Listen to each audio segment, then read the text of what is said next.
Okay, great. Thank you, Eric. Thank you, Karen, as well. It's so good to be with everyone again. Welcome to those of you who are new. If you're new, please say hello in the chat, just to see who's here. And you can get love bombed, but like the good love bomb, not the like the trauma kind, but a shower of greetings, I should say, actually, a blessed shower of greetings to the space. So it's so really good to see everyone again. And of course, wonderful to see those of you who have been coming for a bit as well. It's really nice to be here with you all today. In practice. This is really one of the most important things that we can be doing right now in the apocalypse is gathering together and practicing. Collective practice is extremely powerful. So we like we're combining all of our intention, we're combining our karma, we're intensifying it and opening up new channels of blessings, and then releasing all of this energy back into the world, um, which is exactly what this world needs. We need more blessings, more opening, more flow, as well. And we also need to really practice in our surrendering to the flow of things as well. One thing I was thinking about actually earlier today is how it feels really natural to kind of contract and get really rigid right now. With everything happening, with so much, coming at us from every direction, with all of our efforts to survive and to maintain and to thrive, right? It's easy to like kind of shut down and get really tight, you know. But regardless of what's happening, the teachings will always tell us to open, right? To relax, right? No matter what happens, I'm opening. When we open, it doesn't mean that we are vulnerable. Like vulnerability um, is something a little different here. Like when we're opening, like we are reminding ourselves to tune back into space. When we tune back into space, we tune back into potential, we tune back into hope. Like we tune back really to the mother, as we were talking about yesterday in Sunday service, right? The mother is, or rather space is an expression of the mother. So when we're struggling, when we're moving through things right now, the work is to open, right? Right. To even relax, right? But your relaxing doesn't mean you're not attentive. It doesn't mean that you're not cautious, right? You can still remain very cautious and attentive and actually spread out and take up space, you know? Um, it's like some of the principles in martial arts, particularly Aikido, which I've done a little bit of in the past. But Aikido is just like it's you're taking up your space, right? You're not shrinking. When you're being attacked, you don't shrink. You just kind of dance, right? And we have to work on our dancing with everything. We can't get stuck. We can't get tight. We can't get rigid. We have to keep moving, you know, um, which is hard. Right. We want to hide, right? But there's no hiding in the apocalypse, just like there's no crying in baseball, right? It's about showing up, being seen, right? And actually, as I often say, consuming the chaos, you know, consuming the chaos. And consuming the chaos means you're offering space to everything, you know. And as you offer space to everything, you're also inviting the practice of experiencing whatever is arising. And in that experiencing, we can get to the nature of the phenomena that's arising. You can't get to the nature of things if you're contracting and rigid and shut down. This is impossible, right? So we stay open and we're feeling everything, right? We're giving everything space. We're moving and dancing with everything that arises, right? We're connecting to the earth, touching the earth for stability, for tethering, right? We're lifting our gaze to the view, to the sky, right? To remind ourselves that we abide really in this really unlimited, boundless experience, right? Which seems to be disrupted by the illusion of phenomena, right? The illusion of form seems very like finite, right? But even that's just an illusion. Even that's just a thought, right? And to find that balance for you in this moment, right? Of opening, relaxing, but remaining mindful, paying attention, you know. Asoka Rinpoche's prayer says, be not distracted, right? Be not distracted. There's a lot of people that are distracted, right? It costs a lot to remain attentive. Like this isn't fun, right? But I didn't sign up for any of this to have fun. Like Dharma practice is not fun.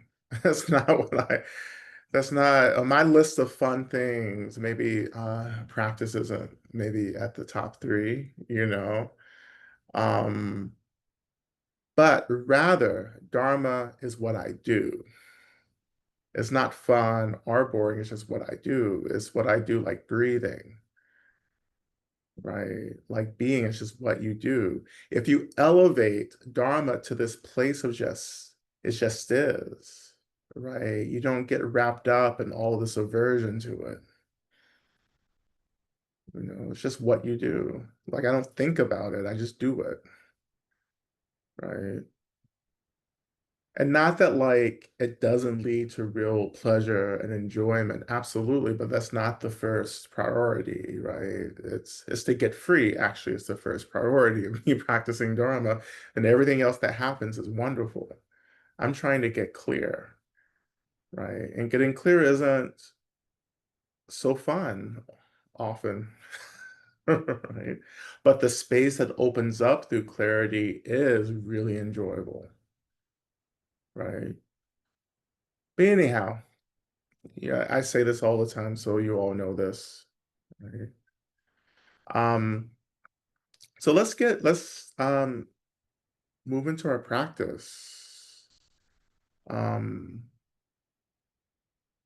yeah, well, actually, I just glanced at the chat. Yeah, Andrea Gibson passed away from cancer, whom I've had the opportunity to see several years ago, in performance here in Atlanta. So I just learned about that queer um, poet and performance artist, um, and we want to make sure we put a prayer request in for Andrea as well. Um, and of course, we're always uplifting and supporting everyone transitioning into the bardo or the spirit world, right? That they have everything that they need, that the ancestors meet them, the deities meet them, that they're able to continue their journey, their work towards awakening with no obstacles. Right. Okay.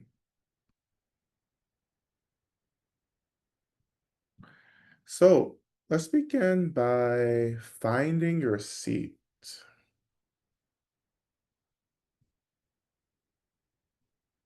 finding your body, noticing the weight of your body and the seat rising to hold you, feeling the tethering of the seat.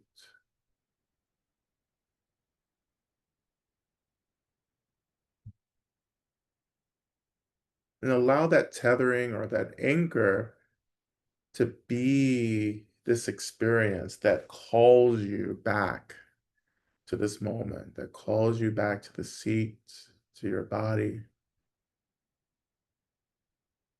If you're roaming through the past, notice that and call yourself back to this moment, to the seat, to the weight of your body. If you find yourself wandering through the future, again, notice. Right? And that noticing is really just waking up. You just wake up in the moment. You notice where you're at, and then you return back to this moment, to the seat, to the body.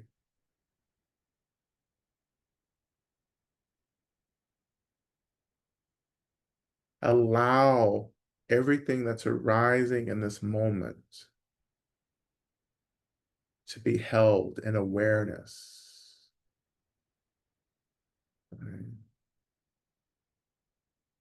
So you're still maintaining this attention to the seat, the weight of your body.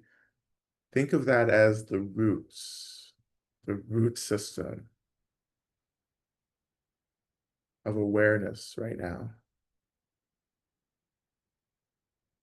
And then as we lift from the roots, like into the body of this tree of awareness, and imagining from the body of the tree branches extending, those branches extend out as expressions of awareness into the space around you.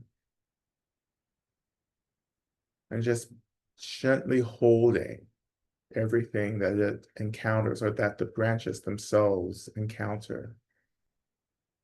The sounds, if your eyes are open, anything you're seeing, anything that you're smelling, whatever you're feeling.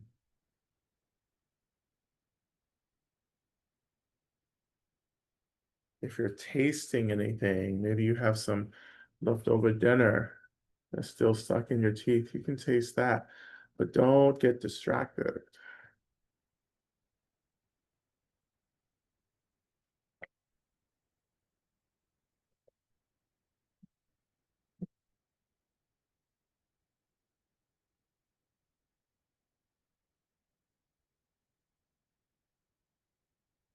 And if you're working with your breath, just noticing the in breath and the out breath. Inhaling through the nose, exhaling out of your mouth.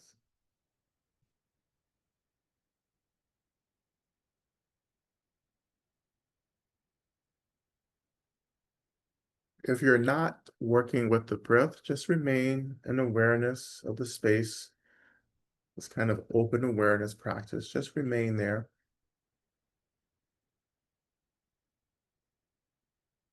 But if you're working with the breath, allowing the breath to come into a really kind of steady pace. Inhaling, exhaling.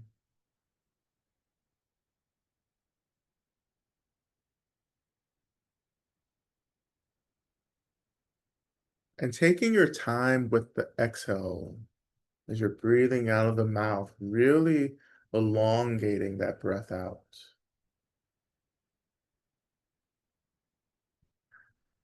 As if you're savoring, right, every second of this out breath.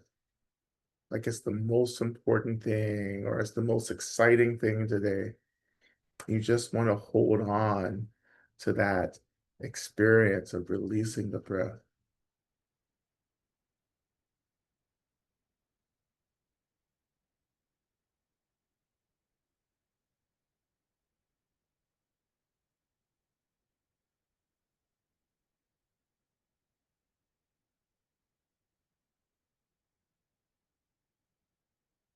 And as you're inhaling through the nose, adding another component here, as you're inhaling, imagine that your energetic body, your energy body is just lifting, right? Just slightly lifting.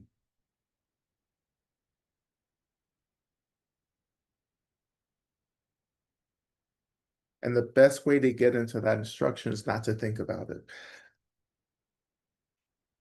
Like the energy body, leave the energy body alone. The energy body knows what it's doing. So let's stop trying to like organize the energy body and let the breath do that.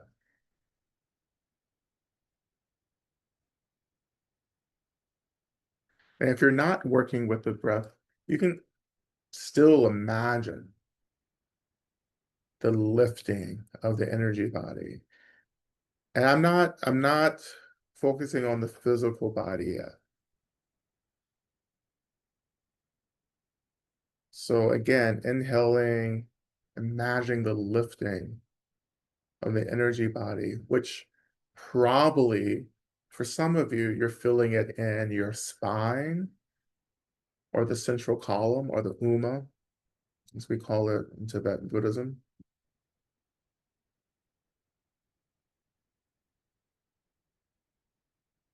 And as you're exhaling, imagining that you're kind of settling in this lifted energy body.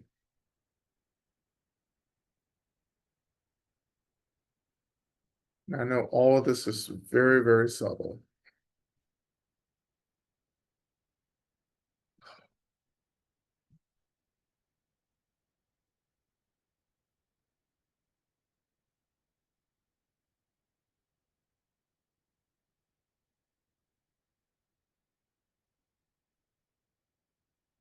And for some of you, you may have this experience of feeling the energy body lifts, right? And then as you're exhaling, maybe feeling, some aspect of your physical body settling, right? So you're beginning to feel perhaps this kind of like tugging, as part of your experience is lifting and part of your experience is settling.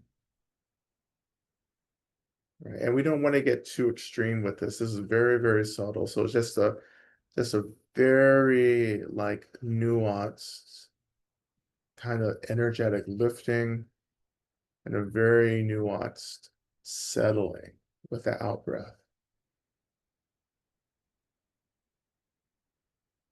And when you feel as if perhaps this is getting a little bit too stirred up, just come back to a natural breath, do a little bit of movement, shake it out, shimmy it, twerk it, whatever you need to do. Right? It's your own space, right?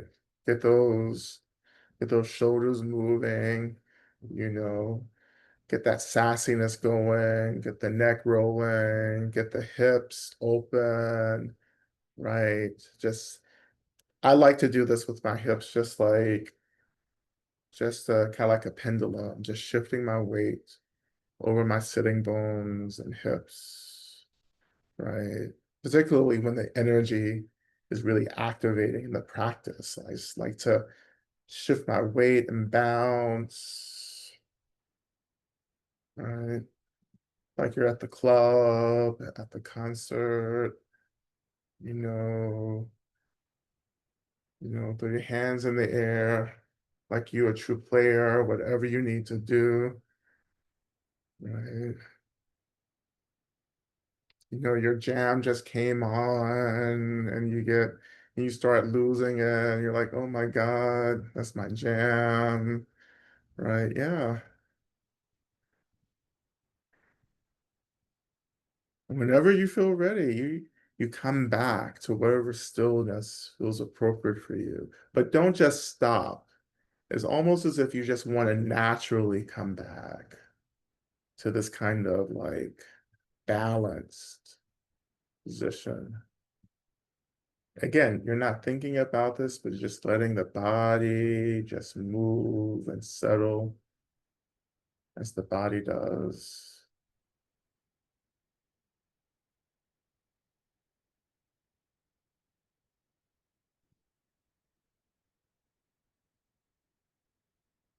And for some of you, this has kind of loosened up some energy.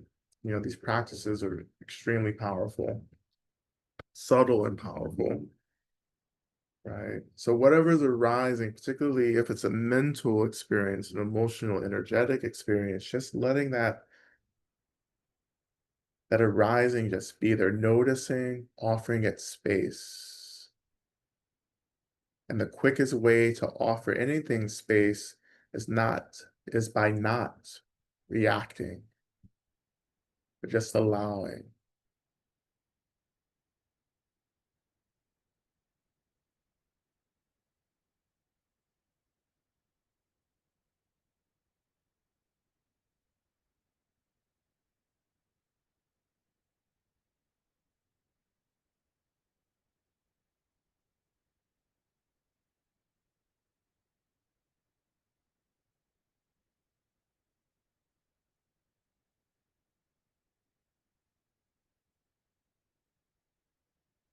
And let's continue.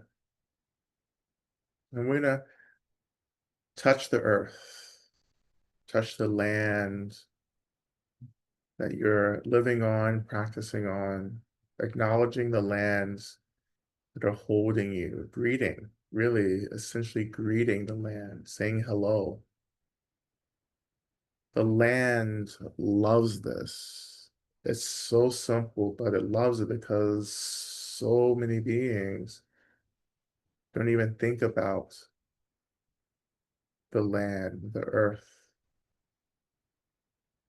So it may be really simple, but the more you do this, the more your attunement, your intimacy with the consciousness, this awakened consciousness of the land deepens.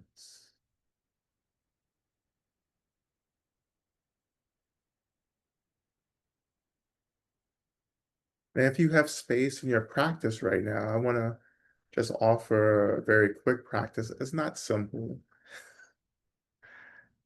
but it's something that I do often when I am doing earth practice.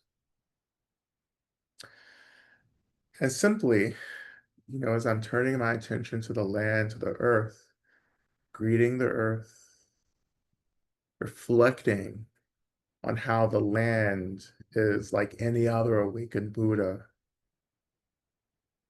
right? That the land is awakened, it is conscious. We can add pronouns there as well. Too. We can call mother her, the land her. It's up to you.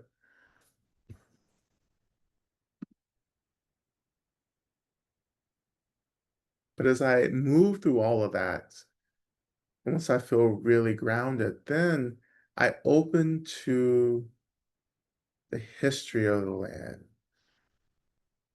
right? And this is where I open to the grief, to the anger, to the trauma of the land.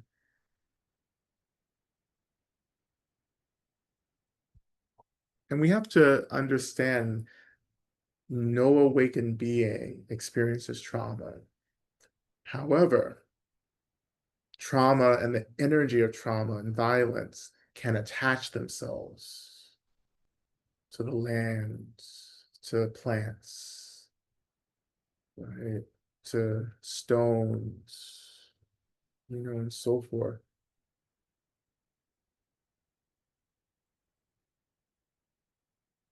So the land is like a cake. right? And then the trauma and that energy is like icing on the cake, which is probably not the best analogy, but that's what I have in this moment, right? So in this case, we are metabolizing the icing on the cake, and not to ruin cake for anyone, right? But this is kind of where I'm at.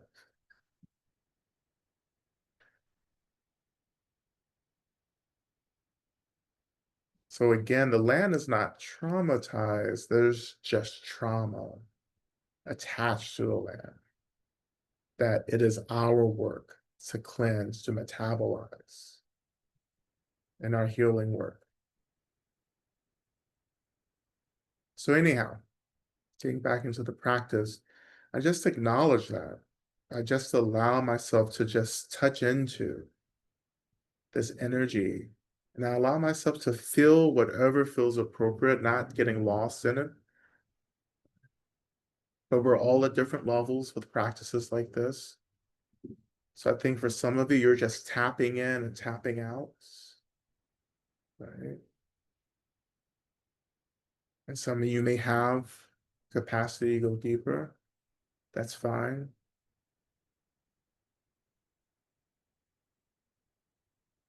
But what's happening for me right now, just to narrate my practice, I am connecting to the land, acknowledging the land, the earth,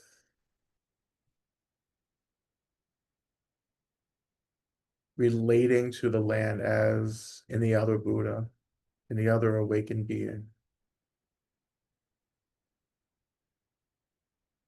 And now I'm reflecting on the history of the land that I'm on, the history of this traditional ancestral lands of the Creek, Muskogee, and Cherokee people. The people who are still here but have been deeply decimated by the violence of colonialism and settler colonialism. So I'm just acknowledging that. As I acknowledge that, I'm just slowly filling into the pain of the pain of the experiences that so many beings lived through, survived, were deeply harmed by.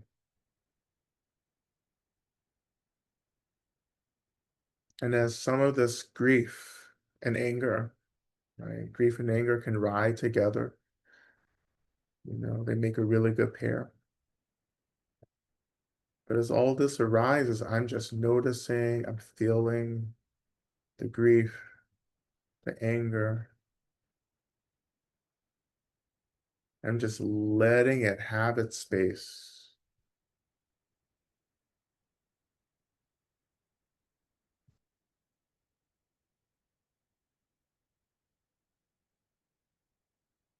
I'm not judging anything. I'm not thinking about what's arising. It's just arising.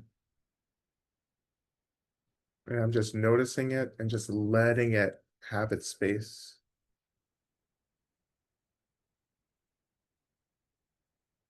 This kind of permission for things to have their space is the core practice of what I often call metabolizing.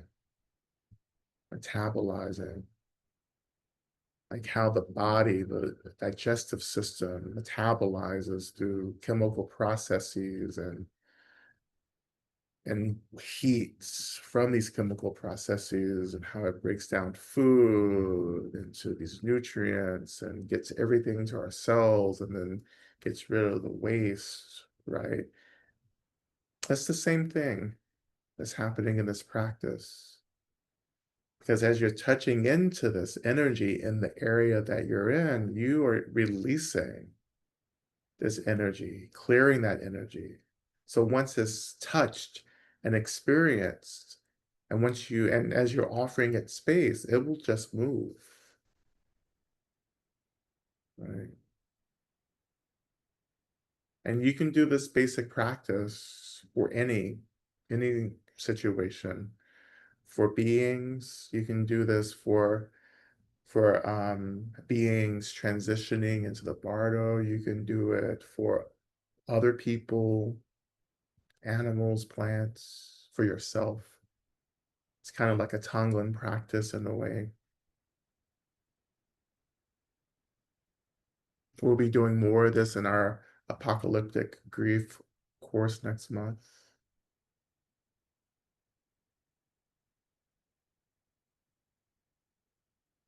But it's important not to get wrapped up in the narratives around what's happening, because that's when you start getting hooked.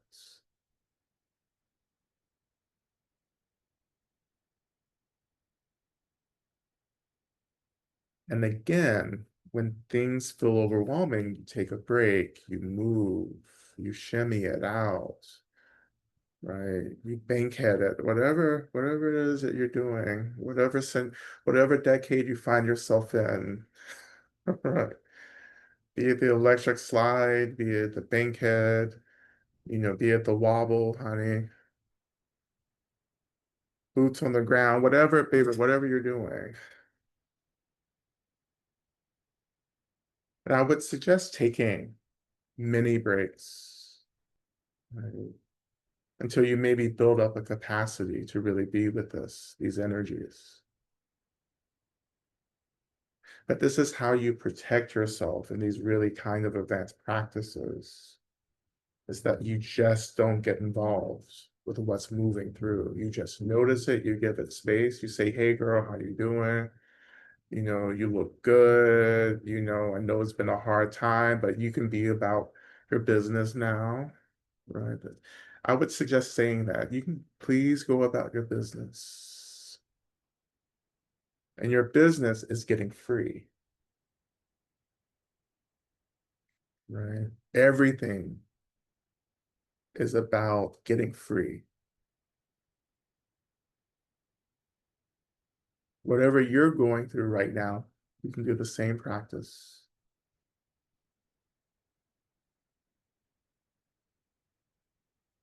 I mean, this is probably snow, by the way, but I just forget shit all the time. I'm like, there should be a practice for this, which I wrote 5 years ago. Anyhow, always reinventing the wheel. We all need a gimmick.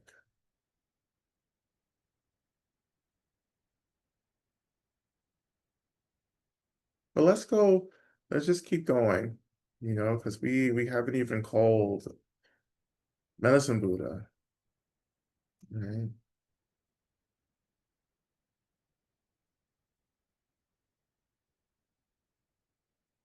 So we're gonna slowly turn our attention. We're gonna stay with this practice, but we're gonna just take a short pause and to begin to call in Medicine Buddha, to awaken the consciousness of Medicine Buddha,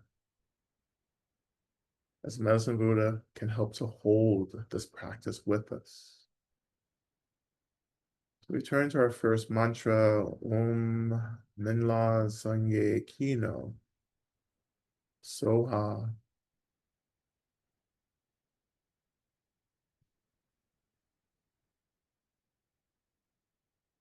And as we call Medicine Buddha, just allow Medicine Buddha to arrive, to awaken in whatever way is happening for you. Again, let's not think about it, right? Just let things happen, right?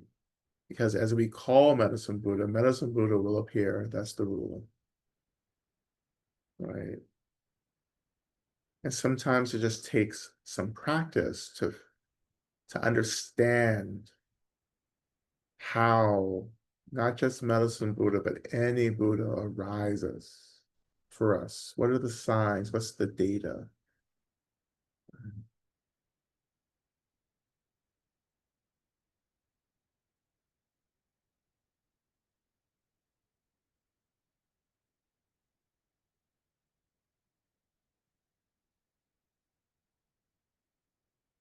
So again, Om Minla Sangye Kino Soha, we're going to chant Om first, and then the mantra 3 times, and then end with the Om. Okay? We'll begin by inhaling. Om.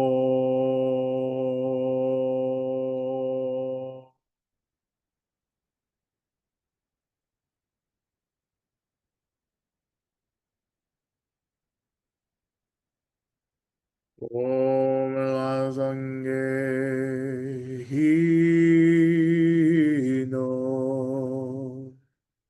So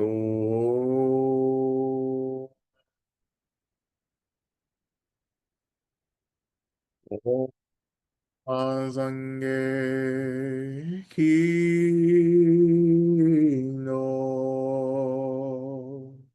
So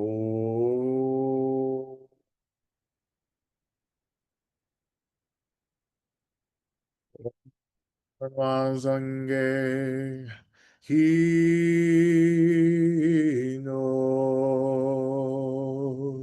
So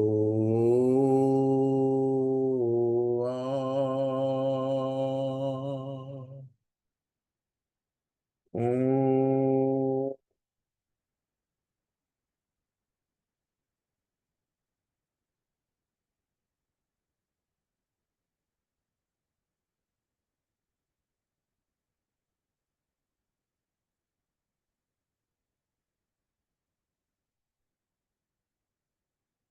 Bring back to a natural breath, connecting to the seat, to the land, allowing the energetic body to lift slightly, allowing the physical body to rest, to land deeper into the seat.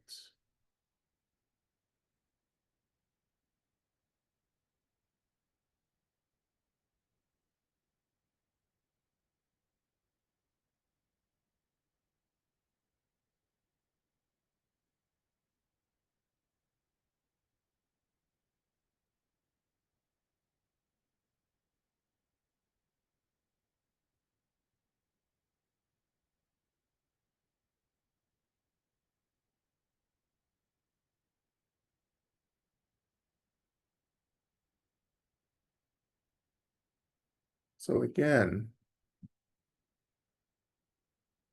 returning back to the practice, right? Metabolizing, letting things move through, not thinking about it, not engaging, but noticing and allowing.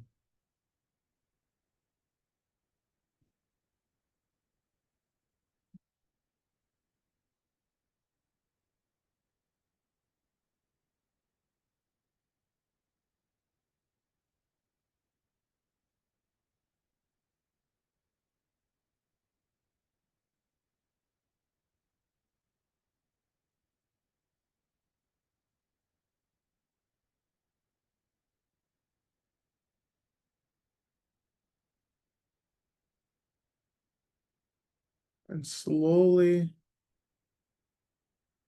in the space in front of you, we begin to imagine the arising of Medicine Buddha, but an expression of Medicine Buddha that feels appropriate for you in this moment. It can be the traditional iconography of Medicine Buddha, but it can be the arising of a form that feels really in line with what you need.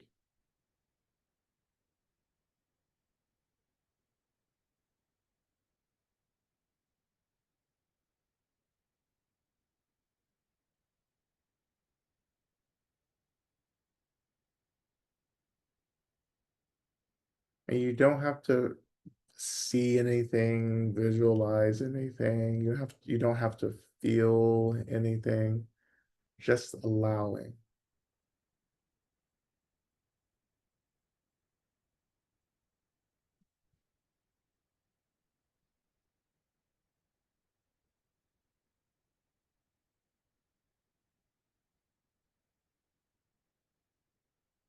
And of course, the root of this practice, the very heart of any visualization practice, is not the visualization, it is the trust that something is happening, even though we can't feel it or see it.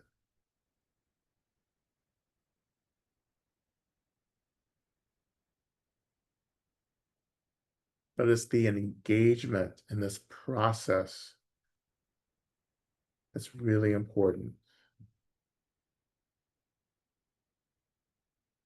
It's the attention to this process of holding space for the arising of the sacred, of the divine.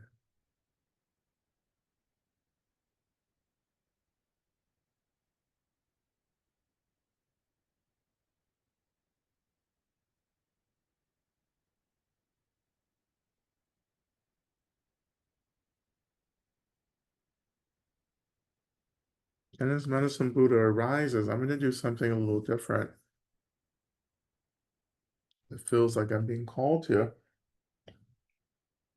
I'm just going to begin by offering our prayer requests, offering these requests to Medicine Buddha, as well as calling in all of our sources of refuge, all the Buddhas, right? All the Bodhisattvas, all the Dharma protectors, all the deities and the spirits, all the caretakers of the lands, of the elements, calling in all benevolent ancestors who can hold these prayers and work with us to bring about the fruition of these prayers. We're calling in all the beings in the universe and maybe beyond who want us to be free and safe and happy and resourced. And we're imagining that they're gathering really right behind Medicine Buddha in front of us. And we offer these prayers. And again, we pray that you bring about the fruition of these prayers on behalf of our community, and that you also bless us with insights and capacity to also help to bring about the fruition of these prayers. May we work in tandem to bring about the benefit of all beings. We begin offering prayers for all who are suffering in any way, that they may find peace and healing, and prayers for recognition of awareness, prayers that my sore and tired throat and voice get better, prayers for holding Kay, Joy, Judith, Melissa, and Kathy, prayers for Art, who is suffering from a head injury and feeling deeply all the abuses to himself and all people of color, offering prayers for safe and uneventful travels during the upcoming Mercury retrograde, prayers for the soul of David Lee Carson Sr. and Edward Charles Matheny as they journey through the Bardo, prayers for Bob's continued recovery from his heart attack, time on life support, and chronic pain management, prayers of healing from my relationship with my daughter and guidance as I continue to blend work, art, and caregiving, prayers for all those being impacted by ice raids. May we not be overwhelmed into silence. Prayers for Andrea Gibson as they navigate the Bardo. May their legacy forever remind us to return home to ourselves. Prayers for Jamie that they have a successful, easy top surgery and swift and good recovery. Prayers for those being abducted by ICE and incarcerated and deported, with them and their families in terror. Prayers for Oh, her who sorry. has in many difficult situations. May she get the rest, clarity, and healing she needs. Prayers for liberation from the pull of the past. Prayers for Medicine Buddha. Please protect and support the long lives of our teachers, including Lama Rod, Rachel, and Eli. Prayers for all survivors of sex and gender-based violence. Prayers to Medicine Buddha, please heal the fear, ignorance, greed, and hate that is powering fascism and violence around the world. Open the hearts of all so we can embrace each other in love offering prayers for women and children being trafficked into sex work and slavery, prayers for support, peace, and clarity on the open path forward, prayers for the courage to get free, offering prayers for the health, abundance, protection, and liberation of our Sangha, our loved ones, our enemies, our strangers. Give us the most auspicious and compassionate circumstances to wake up, offering prayers for the protection and healing of everyone targeted by the big, beautiful bill, ICE, and hegemonic powers. Offering prayers to Medicine Buddha, please heal my family, my conversations, and problem solving. Bless us as individuals and increase our ability to be healing and nurturing for each other. Please bless my sister Elle so that her mind and spirit are trustworthy and guide her to well-being.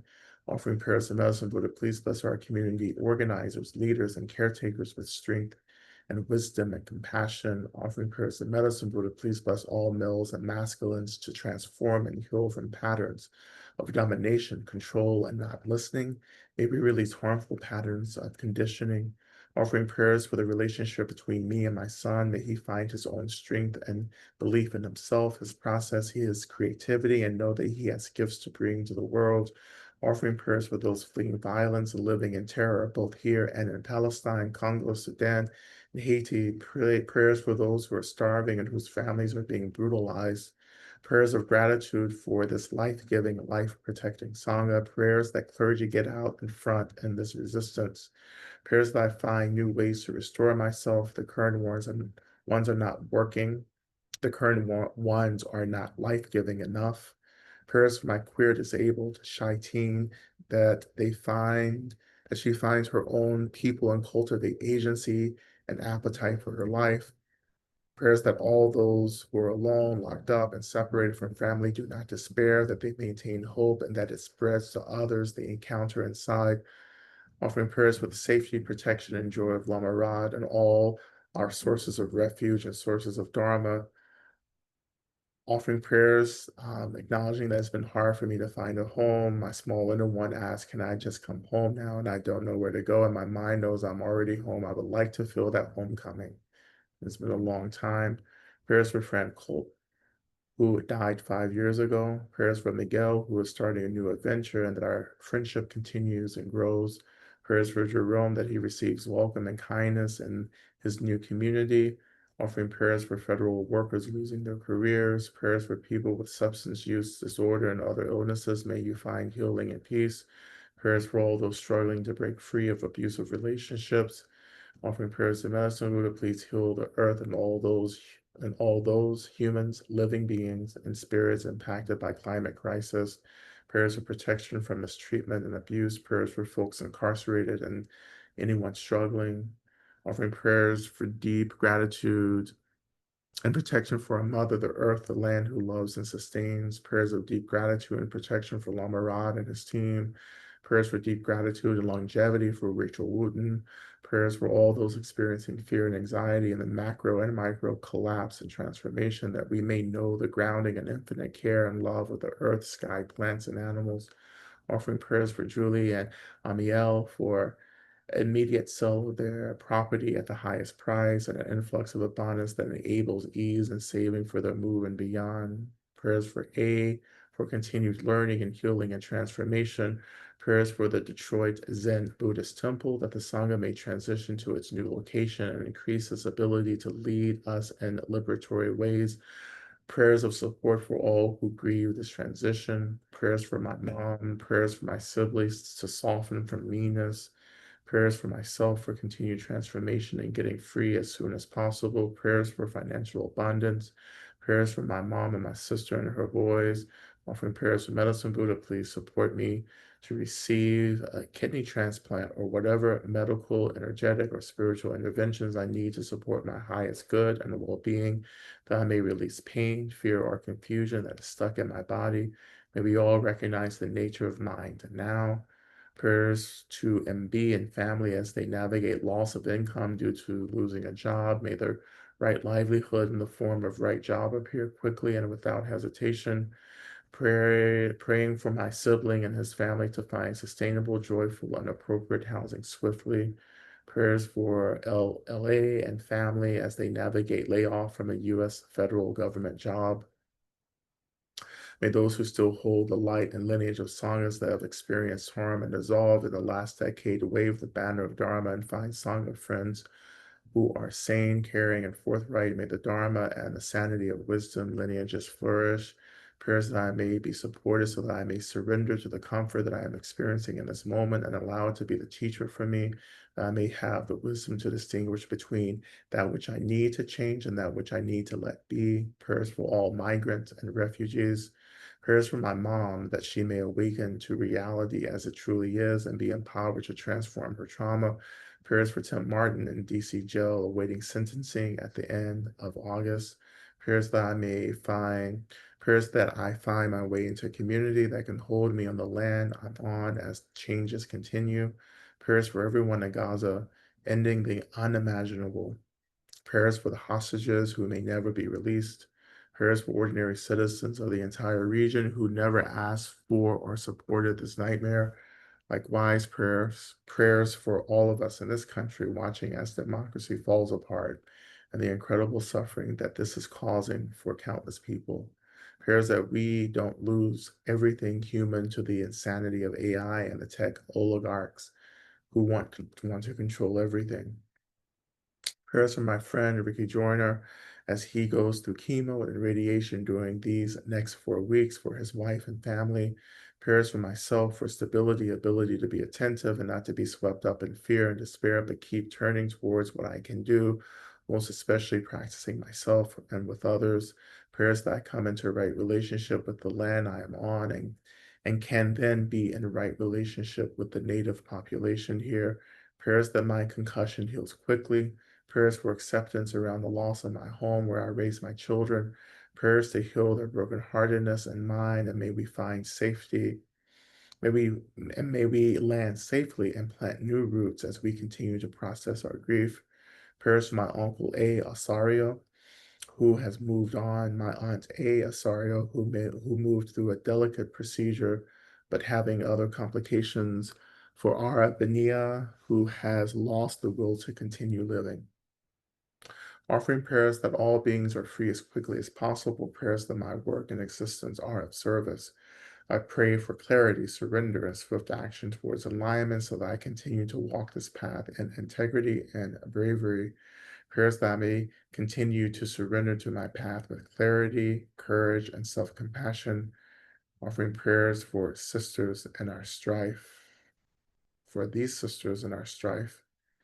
And we continue to uplift all the prayers that are still unspoken, but rest and reside in our hearts and in our minds and within our anxiety. May all systems of violence and domination be completely abolished. May we all remember as quickly as possible that we are Buddhas. May we get free from this cycle of birth and death and duality and suffering. May we get liberated from this as quickly as possible. May it be so. And we offer these prayers to our sources of refuge. Again, praying, asking that they all move as quickly as possible to bring about the fruition of these prayers, while also showing us how we can bring about the fruition of these prayers as well. May we work in tandem for the benefit of all beings. So returning our attention back into the practice, right? As we turn our attention to the main mantra as well.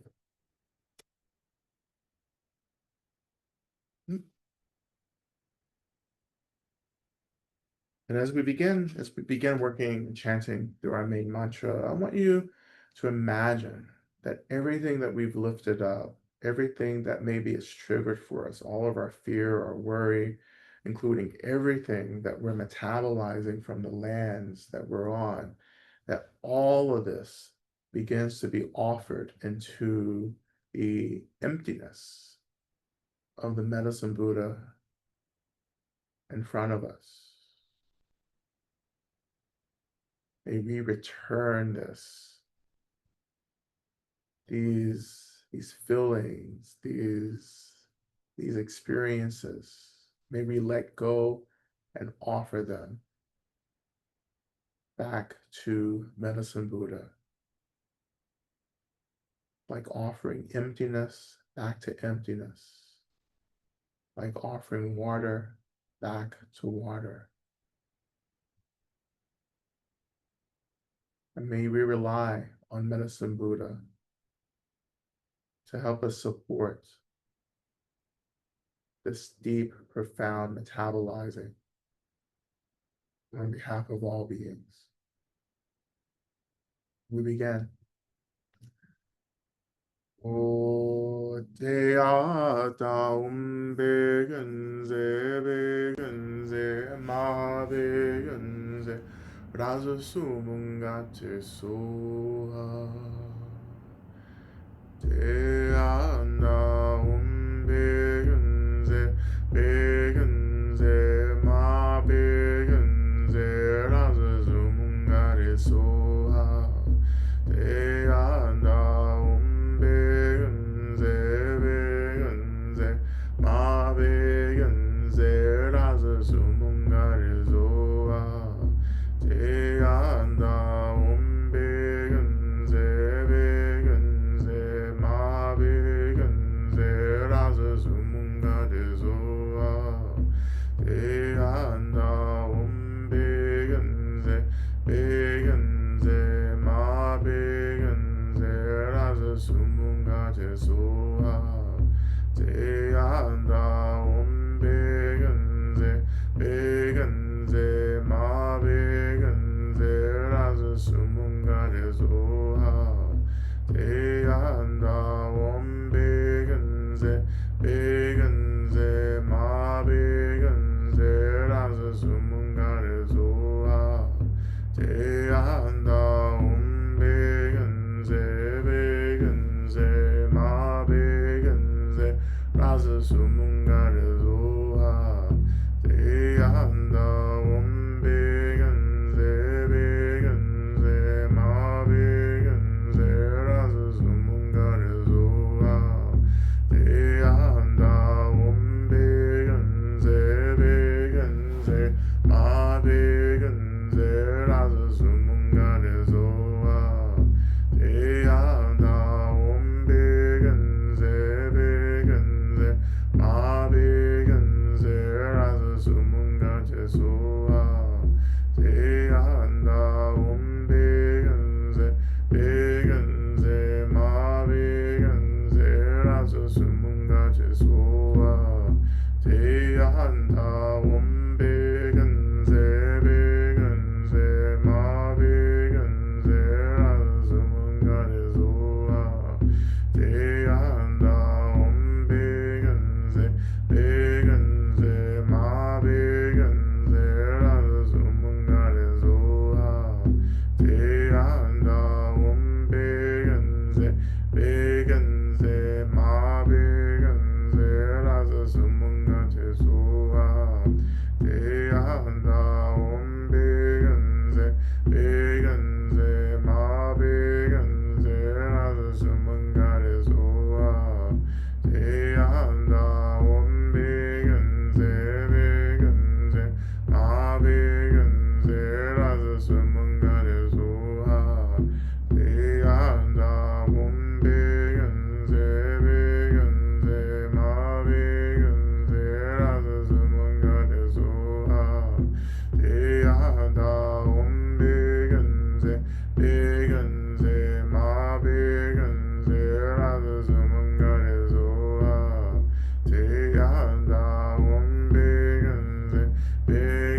razı sumun gare soha deyanda om begenze begenze ma begenze razı sumun gare soha deyanda om begenze begenze ma begenze razı sumun gare soha deyanda om begenze begenze ma begenze razı sumun gare soha deyanda om begenze begenze ma begenze razı sumun gare soha deyanda om begenze begenze ma begenze razı sumun gare soha deyanda om begenze begenze ma begenze razı sumun gare soha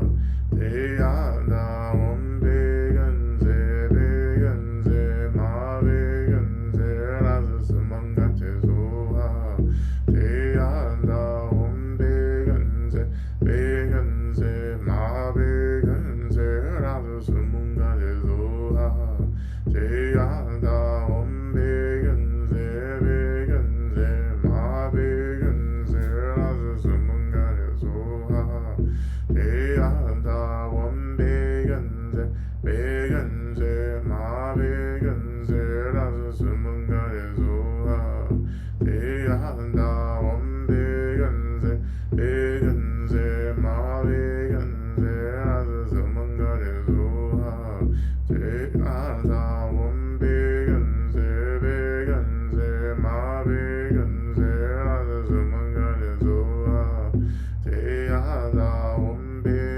begenze ma begenze razı sumun gare soha deyanda om begenze begenze ma begenze razı sumun gare soha deyanda om begenze begenze ma begenze razı sumun gare soha deyanda om begenze begenze ma begenze razı sumun gare soha deyanda om begenze begenze ma begenze razı sumun gare soha deyanda om begenze begenze ma begenze razı sumun gare soha deyanda om begenze begenze ma begenze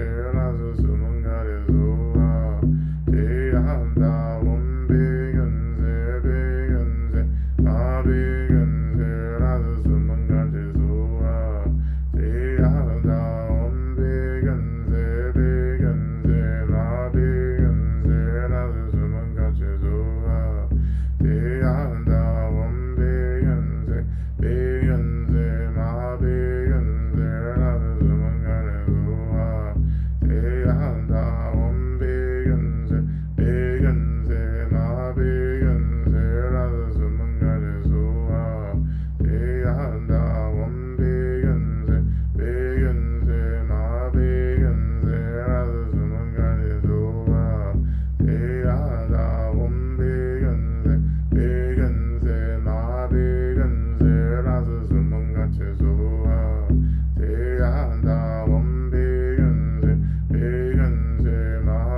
begenze ma begenze razı sumun gare soha deyanda om begenze begenze ma begenze razı sumun gare soha deyanda om begenze begenze ma begenze razı sumun gare soha deyanda om begenze begenze ma begenze razı sumun gare soha deyanda om begenze begenze ma begenze razı sumun gare soha deyanda om begenze begenze ma begenze razı sumun gare soha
수문까지 소화 제하다 원비근세 비근세 마비근세 라스 수문까지 소화 제하다 원비근세 비근세 마비근세 라스 수문까지 소화 제하다 원비근세 비근세 마비근세 라스 수문까지 소화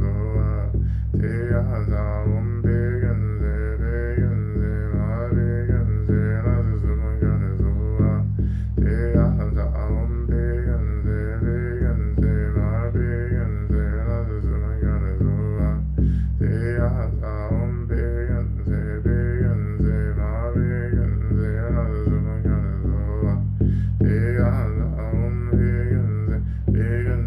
마비근세 라스 수문까지 소화 제하다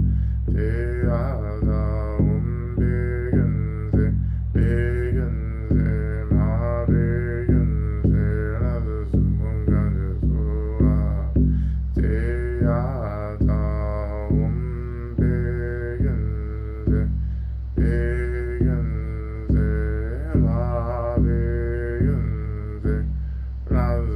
수문까지 소화 제하다 원비근세 비근세 마비근세 라스 수문까지 소화 제하다 원비근세 비근세 마비근세 라스 수문까지 소화 제하다 원비근세 비근세 마비근세 라스 수문까지 소화 제하다 원비근세 비근세 마비근세 라스 수문까지 소화 제하다 원비근세 비근세 마비근세 라스 수문까지 소화.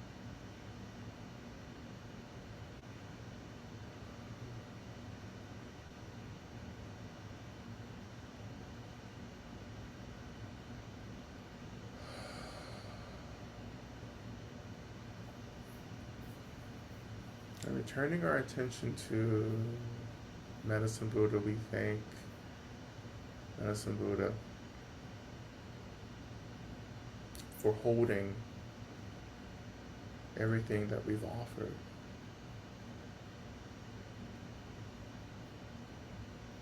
And we imagine that Medicine Buddha is pleased by our practice, by our offering. Medicine Buddha begins to dissolve into white light. That white light is absorbed right into our heart center, allowing that energy of Medicine Buddha to diffuse throughout our whole bodies, blessing us with healing, sustainability, fearlessness, and protection as we continue with this week.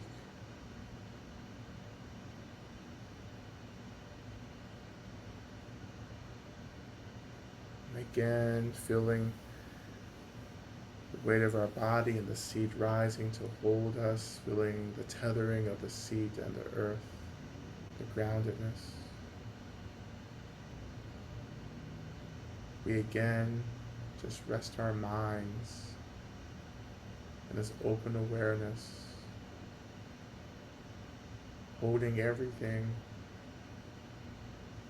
and yet staying very attentive and resting and letting everything be.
again, when you're ready, returning back to the seat, the weight of your body. When you feel arrived and grounded, offering a little bit of movement, slow and steady movement back to your bodies, maybe moving through a few deep cleansing breaths as well.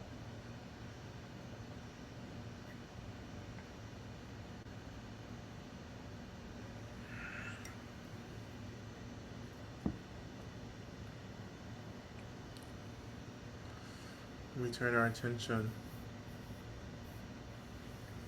to Shantideva's prayer in the prayer box or in the chat.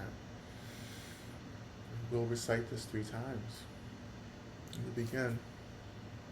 May I be a protector to those without protection, a leader for those who journey, in a boat, a bridge, a passage for those desiring the further shore. May the pain of every living creature be completely cleared away. May I be the doctor and the medicine, and may I be the nurse for all sick beings in the world until everyone is healed. Just like space and the great elements such as earth, may I always support the life of all the boundless creatures. And until they pass away from pain, may I always be the source of life for all the realms of varied beings that reach into the ends of space. May I be a protector to those without protection, a leader for those who journey, in a boat, a bridge, a passage for those desiring the further shore. May the pain of every living creature be completely cleared away. May I be the doctor and the medicine, and may I be the nurse for all sick beings in the world until everyone is healed. Just like space and the great elements such as earth, I always support the life of all the boundless creatures, and until they pass away from pain, I also be the source of life for all the realms of varied beings that reach into the ends of space. And finally, may I be a protector to those without protection, a leader for those who journey, in a boat, a bridge, a passage for those desiring the further shore. May the pain of every living creature be completely cleared away.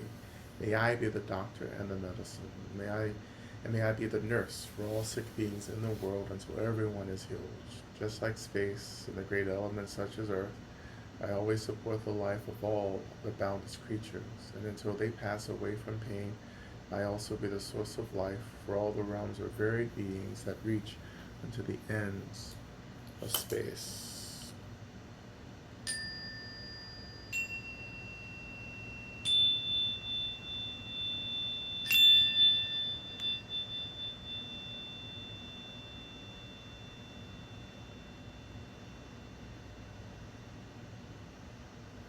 Okay. Well, thank you. Since we're like kind of on time, um, maybe I'll hold a few minutes for questions, a question or two. Um, you can put it in the chat, or you can ask it. Come on, and ask it. So if folks want to raise their hands or drop it in the chat, y'all should be able to unmute And yourselves. maybe we'll, if I can coordinate this, maybe we'll do a little dance out Nice. as well. But yeah, just let me know. And maybe while that's cooking, I can just say my concluding announcements for the Okay. evening. Thank you all for being here and sharing your practice. Again, in the chat, if this offering supports your liberation, please donate to help sustain Lama Rod's healing work in the world. Your energy and contributions make a huge difference. Please don't underestimate the value of your contributions.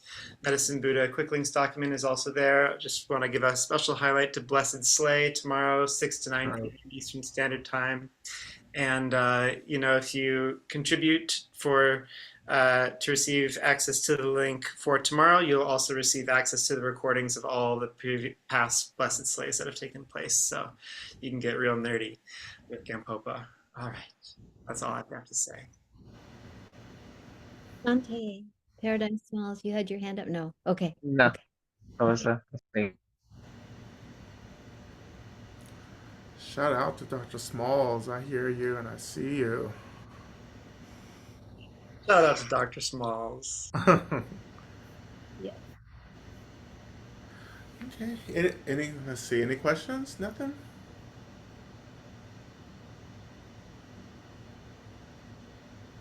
If no one has any questions, I don't have one either, but I would just love to have Lama Rod not go and to say more things, maybe about encouraging us to move forward in this apocalypse. Mm. I always have words for that. I was always, I am a cheerleading section for anything that you may need. Right. Um, we have got to, what is it? We have to,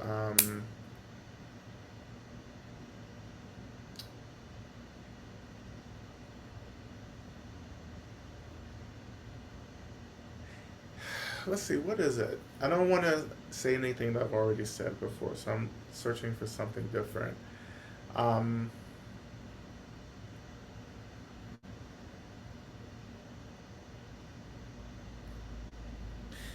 I, I don't know. I guess that um,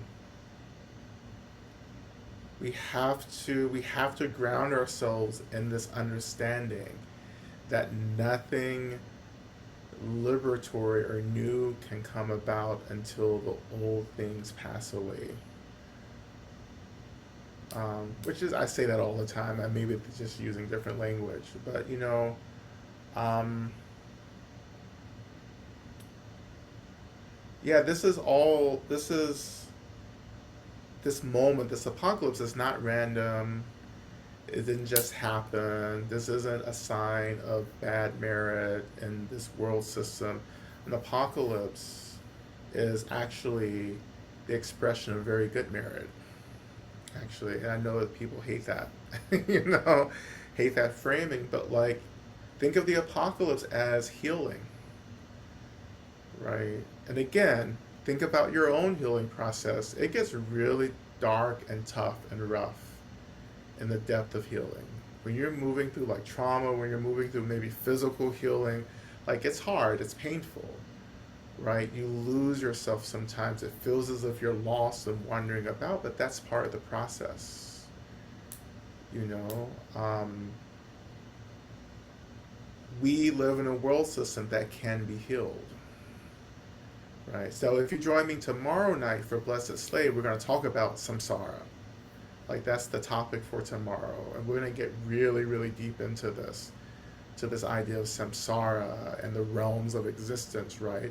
And there are hell realms, right? And we're going to unpack that tomorrow. Um, there are realms, are these mental states where liberation seems incredibly impossible, right? But this world, this realm is not one of those realms. This is not a hell realm. It's not, I would say it's not a collective hell realm, even though many of us may have a different experience. It may be hell for some of us, right? But collectively, this is not a hell realm. We're still in the human realm. This is still the desire realm, right?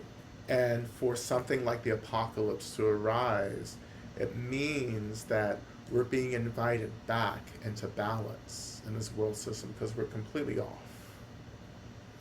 and now we're coming back. And what that means is that things fall apart, right? What we have to be really clear about is that we have to disrupt the ways in which we are self-identifying with collapse. I am not collapsing. I am living through a moment of collapse, right? I am surviving a moment of collapse, right? Although there may be an experience of falling apart and collapsing, which we are also being called to hold and to be with, just as we did in our practice earlier, right? Um, I am not falling apart, but the systems, the structures, that I've been participating in, those things are falling apart. And because so many of us have self-identified with these systems, it does feel like a real death for some of us. And again, death isn't so bad, right? This kind of spiritual and death that particularly I'm speaking to now isn't so bad. It means that like there are things that you no longer need that have to die. There are understandings of self that have to be laid to rest. And I think that's what many of you are experiencing. You're being asked to change. Like you're being asked, something about your being is being asked to die, right? And that again, that can feel like a real death, but it's not a real death. I mean, death isn't real anyway, right? I mean, what's real? Um, but so you ask yourself, okay, what is it that actually just needs to be laid down, put to rest right now? What's being asked to be surrendered? My old ways of thinking, my identification with systems, my own maybe subtle, like kind of like rootedness in how systems provide comfort for you when in fact they harm others, right? To let that go, to allow identities to die, to allow whiteness to die, to allow patriarchy and how patriarchy conditions masculinity to die.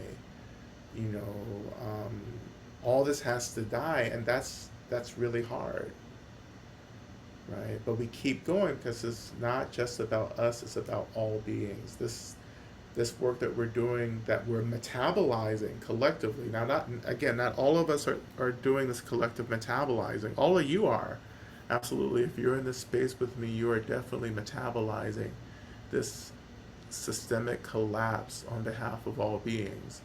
And what makes it harder for us too is that again, not everyone's doing this work. So we're taking on a lot right now. But you're here because you can do it. If you're practicing, if you're aware, if you're concerned, then you're here on purpose. Lama Rod, can I hop right on you Yes. and offer a question from the chat if we have capacity along Sure. these lines? Uh-huh. How do you navigate when your own community doesn't understand the liberatory work you're trying to do and tries to attack slash stop you? Well, then you have some choices to make, right? And so part of that is this really my community? You know, or is this really just convenient? You know, or did I just get tired and just like sit down somewhere? I'm like, okay, this is where I belong. You know, because that happens too. You know, you just get tired of trying, and whoever's there is like, okay, I guess I'm with you. You know, you know, and this is why I always say too is that like we have to stop trying to hold on to everyone. When people aren't ready to get free, right? They're going to keep you from getting free, and that's not what we're doing. You know, and I don't want to be, you know, I don't want to be so harsh about this too, but like I just when you're in crisis, you just have to do shit. You know, in crisis, in emergency, in this moment, it's just like sometimes it's like I love you, but I don't have the energy to move through this process, right? Again, I evoke Harriet Tubman. Harriet Tubman carried a rifle. She was like, listen, if you choose to go with me, we're not going to be arguing about shit. You know, you're not going to be talking shit. You're not going to be doing any of that. You're not going to slow me down. You're not going to try to go back, right? Because we need to get out of this crisis. Once we get out of the crisis, let's do our talking and processing, you know. But so many people have never really been through collective crisis before, you know. And then like it's you want to be comfortable, right? Not only do you want to be comfortable, like you want you want like to build these um in the coalitions community, you know, you want to build let's see, let me go back. Like we have to be careful about wanting to always be in agreement about everything with people that we're trying to get free with. Instead of focusing on the fact that people are trying to get to the same place, but we may be using different methods. And to be just to hold space for that. Um, if that makes sense, I'm kind of wondering in thoughts now, but like, let me just rephrase it as clearly as possible. It's when you're in crisis, you just have to like pick your shit up and go, right? And whoever you're running next to, you may not have chosen to run next to them, but they're running next to you, and you're like, okay, fine, right? Because when we get out of this, we're going to have a conversation, but in the middle of this, we're just going to have to work. We may not be exactly on the same page, but it's fine because we're trying to get to the same place. And so that's it. Um, yeah, people. It really. I don't think I don't know. I guess a majority of people, it really hasn't hit yet. Right? People are just like, oh, it'll be fine. We'll have another election. We'll have midterms. Whatever. And people don't really get that, like, that's kind of up in the air, and that moving forward, we need to be on the ground. We need to be actually organizing in a way that's not so dependent on the government. That we have to organize in a way that protects each other, right? That protects our communities. That means we need to be out on the streets. We need to be showing up to things, right? But again, not everyone, not everyone has to, not everyone has to get it for freedom to happen collectively, either. You know, um, and so that's also really something important. Not everyone's going to join the liberation cause, but enough of us are and will get behind us to bring about something else, right? But right now, is no stopping the tsunami, right? It is crashing. It will continue to crash. And what we're doing is focusing on the aftermath. How do we rebuild? How do we come back? Right? And again, this is ancestral wisdom. I come from people who made a way out of something that felt extremely impossible. And so much of that was waiting for the conditions to come about, right? Um, and in that waiting, you're praying, you're practicing, you're dreaming, right? Because all of that work is slowly aligning things, right? So we're slowly aligning everything right now, so that the new world, you know, can come about, and it will, you know.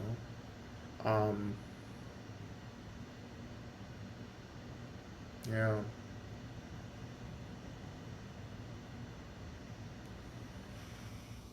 Yes, You sir. feel a capacity for one more question? Yeah, we'll do one more. Okay, I it's hope that. similar territory. Do you have anything for someone struggling with conflict resolution where the other person is asking for accountability but resistant to seeing the harm they've done? Wow. Yeah.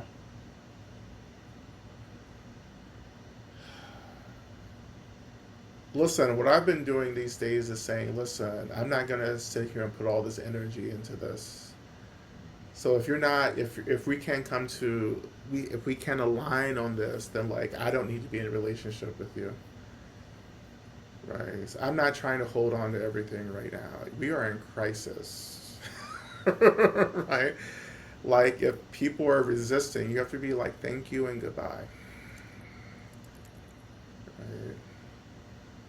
Because there are people who are really getting off on being obstacles for liberation.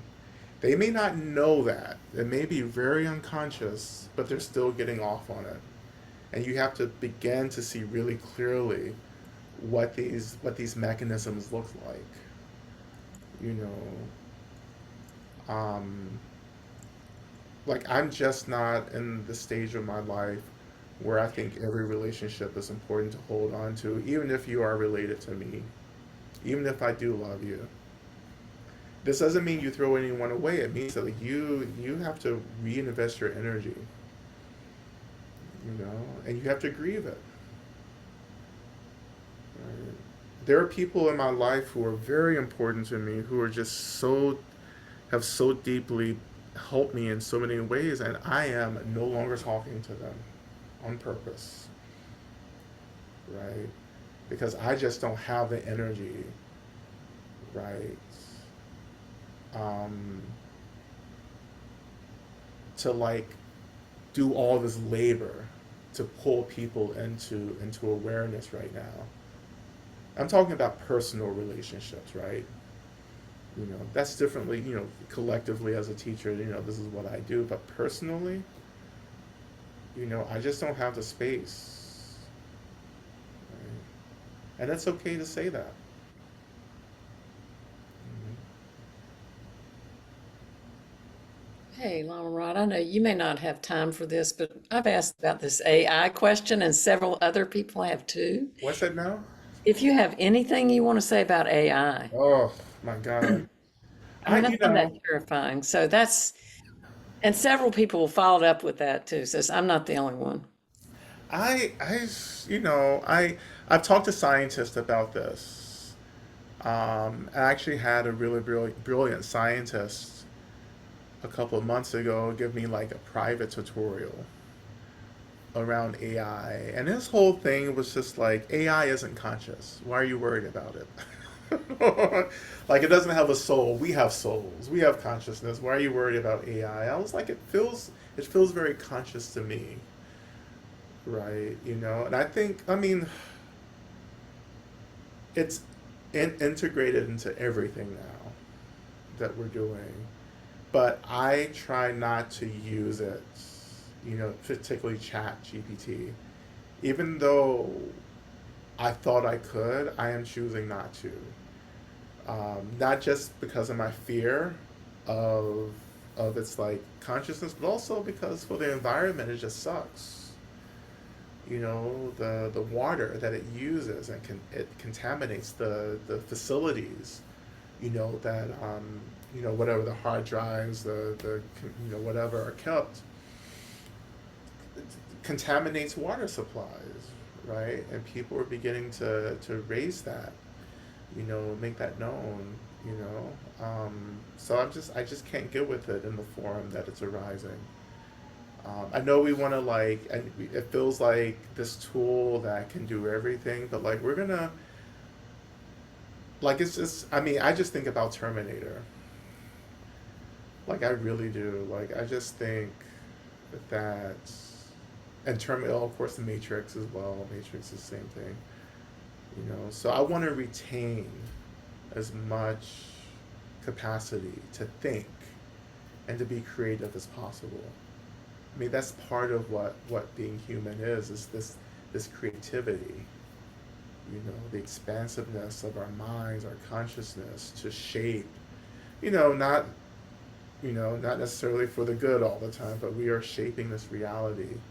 And I think that's important for us to retain that. So, um, the robots are coming for us. Yeah, I mean, and not only that, there are people who can use these technologies to harm others as well. I mean, that's that on top of everything else. Um, we want everything because this goes back to tie it back to the Dharma, right? This goes back to the basic dilemma. We want to be happy and we want to avoid suffering, right? That's the human realm. Um, and we're always looking for the easiest things, but then we go too far. Again, the apocalypse. The apocalypse snaps into place and says, okay, we're not going any further because there's too much merit, there's too much awareness, there's too much bodhicitta in this world. The teachings are too strong for us to continue moving down this path. And so the systemic collapse arises, of course, as the apocalypse to start bringing us back, right? Um, yeah.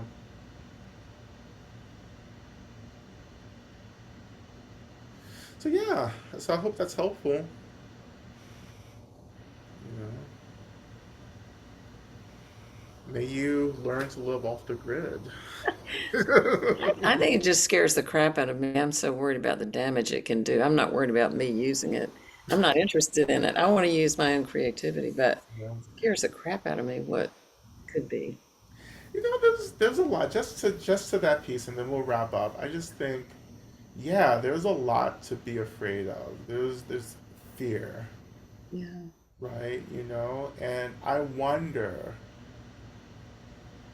if we can really trust all these beings who are here in this world, are in proximity to this world, who are here to keep us from going off the edge, right? Because this isn't, again, this moment isn't a surprise.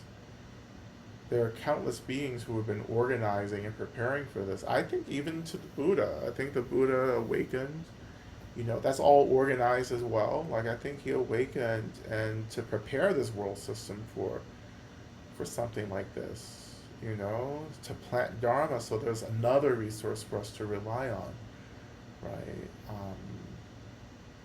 So I just, when I feel the intense fear, I remember to take refuge, right? Which we'll be talking about later this summer in our work session. I remember to take refuge and remember that I'm not alone, that there are so many beings who are who are here holding this process, that this isn't random. They weren't taken off guard, right? You have to understand that many of you, I think, you know, at least some of you, chose this moment, this life, to be here to help, right? So this moment is deeply resourced. Again, there wouldn't be an apocalypse if there wasn't this potential for real healing and balancing to happen. We would just go off the deep end, right? But we're not actually. It may seem like it, but what's actually happening is that the intensity or the depths of delusion are just being surfaced, right? And we have to stay with it because we have to see this fully and clearly. You know, we can't just have a civil rights movement come along and just like cover everything up, right? So we feel good about ourselves. Like this is more than just a movement. This is a deep digging up of roots. Like we are weeding the bullshit up, right? And that means you have to sit through the messiness. There are a lot of things on our side that will be happening, particularly astrology is helping us. You know, it's like there are shifts, there are energies, there are movements that are really helping us right now. I just trust it. You know, we're just trusting this moment and trusting that we have enough. We do have enough. We just have to trust that it is enough. And if you need more, if you want more, you pray for it. You know, you need more spiritual capacity, pray for it. The universe loves to give us spiritual capacity to do work. You just have to be willing to ask for it. May I open to the resources. May I receive what I need to be here in this moment, right? May I trust myself. May I trust my practice. Right? May I trust the heartbreak and the grief to guide me.